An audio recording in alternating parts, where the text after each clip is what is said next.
मैं जो तुम्हें बताने जा रहा हूं उसे तुम ध्यान से सुनो। कार्तिक, हाँ? वो सांप तुम्हें मारने के लिए ही आया था। उसका टारगेट तुम ही हो। What? वो तुम्हें मारे बिना नहीं रुकेगा।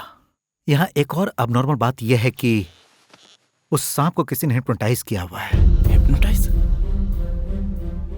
मानता हूं नहीं बात है, लेकिन यह कोई मंत्र तंत्र नहीं है, प्योर साइंस है। लेकिन क्या सांप को भी हिप्नोटाइज किया जा सकता है? Of course any living thing can be hypnotised. किसी भी जीवित प्राणी को हिप्नोटाइज कर सकते हैं। मनुष्यों को हिप्नोटाइज करने के अलावा इसका एक और प्रोसेस भी है, जिसे एनिमल मैग्नेटिज्म और हिप्नोथेरेपी भी कहते हैं। बीबीसी चैनल वालों का हाल ही में एक प्रोग्राम इसी मुद्दे पर आया है और ये उसी का वीडियो है। टच थेरेपी द्वारा एनिमल को ट्रांस पर ले जाने के बाद, उसके ट्रांस पर जाने के बाद सिर्फ हिप्नोटाइज करने वाले की वॉइस को ही वो फॉलो करता है। सर, ये सब प्रैक्टिकली पॉसिबल है? ये कोई रॉकेट साइंस या एलियन स्टफ नहीं है। हम अपने डेली लाइफ में जो देखते हैं वही सब है। सिंपली अगर कहूं तो एक वजनदार हाथी को जब ट्रक पे चढ़ाना हो तो बहुत लोगों का सहारा, क्रेन और एक पूरे दिन की जरूरत पड़ती है। लेकिन वही हाथी सर्कस में छोटे से ड्रम को बैलेंस करके चलता भी है। कैसे? उसका ट्रेनर उसे ट्रांस में ले जाता है, फिर विद्याएं उसे सिखाता है और सारे काम उससे करवाता है। जनरली कुत्ते या पक्षी आग से बहुत घबराते हैं, लेकिन सर्कस में देखो, उसे फायर रिंग पर से जंप करते दिखाते हैं।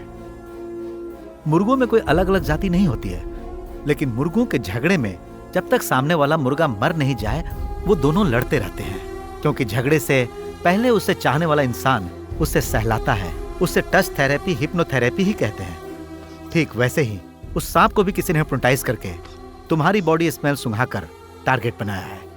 इसीलिए वो मरते दम तक तुम्हें मारने की कोशिश करता रहेगा। कार्तिक, यही सच है। ओके सर, पिक्चर क्लियर है। अब वो कौन है, क्यों कर रहा है, ये सब मुझे जानना है। जानना है तो रिवर्स में जाना होगा।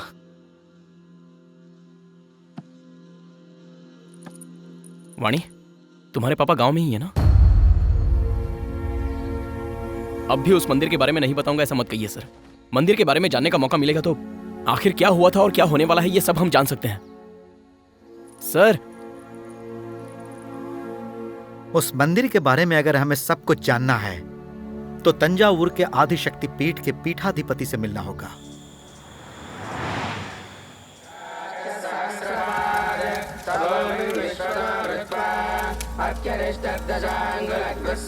स्वामी जी, हमें बड़े स्वामी से बहुत आवश्यक क्या बात है पंडित जी, किसी भी तरह मिला दीजिए, बड़ी कृपा होगी।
कीर्तिवर्मा नामक राजा के शासन के समय द्राविड़ राज्य में एक बार सूखा पड़ने लगा। हरी भरी फसलें सूख गई, पशु मरने लगे, जैसे किसी ने जादू कर दिया हो। सब कुछ शमशान में बदल गया। जहां खाने पीने की कोई कमी न थी, वहां की जनता भूख से मरने लगी थी। अपने राज्य की जनता को भूख से बिलखता देखकर राजा चिंतित होकर अकेले ही राज्य के भ्रमण पर निकल पड़े। एक जगह उन्हें सुब्रमण्यम स्वामी की मूर्ति दिखाई थी। राजा ने मूर्ति से कहा, भगवन, यदि आप मेरी प्रजा को इस संकट से बचा लेंगे तो मैं पूरी श्रद्धा के साथ आपका एक भव्य मंदिर बनवाऊंगा। उसके बाद तो जैसे चमत्कार हो गया। लगातार घनघोर बारिश से पूरा राज्य फिर से हरा भरा खुशहाल हो उठा। पूरे राज्य की प्रजा की प्रसन्नता फिर से वापस लौट आई।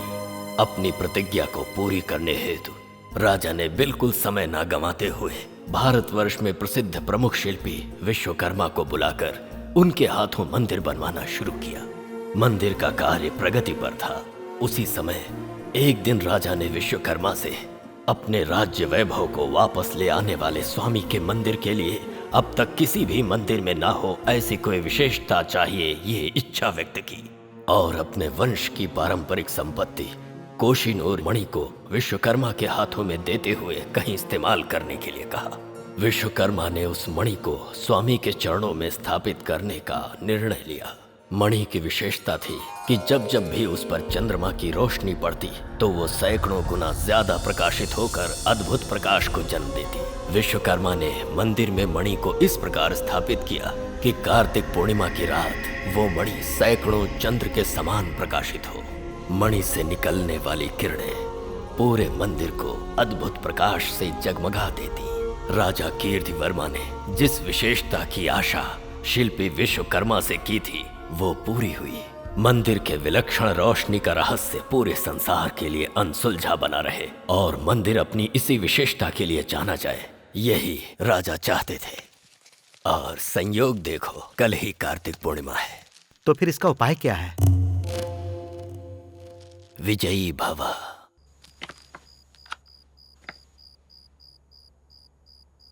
हमारे कैंप की फोटोज हैं।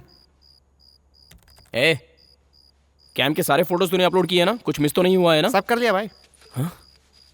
इलेक्ट्रिशियन के मरने के दिन के फोटोज हैं क्या? वो भी है। ए, जिस दिन वो मरा था उस दिन डेट क्या थी? 7 थी शायद। 7 तारीख की फोटोज निकाल। क्या हुआ कार्तिक? 1 सेकंड। ए, ये सब नहीं, पीछे आ। और पीछे पीछे पीछे पीछे। हाँ, बस बस बस बस बस। Come back, come back, come back. और पीछे पीछे पीछे। हाँ बस, रुक जा।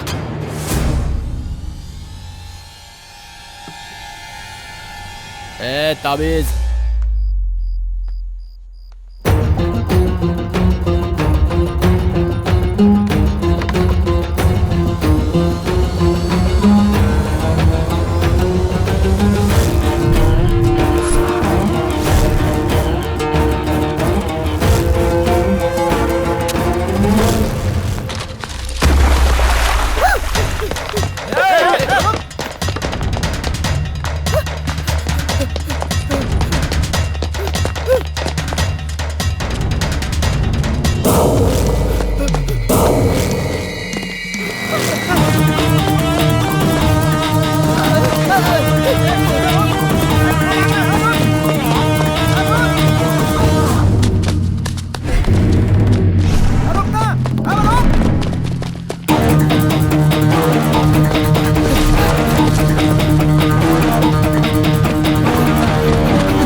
क्या हुआ इसे?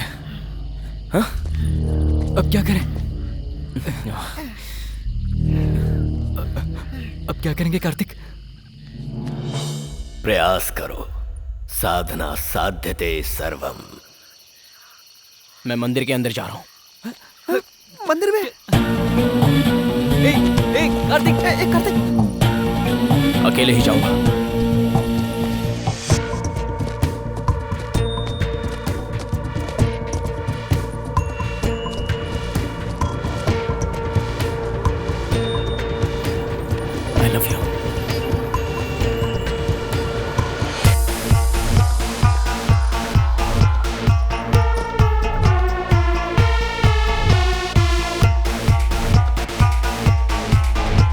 विजयी भव।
ए, कौन है वहां?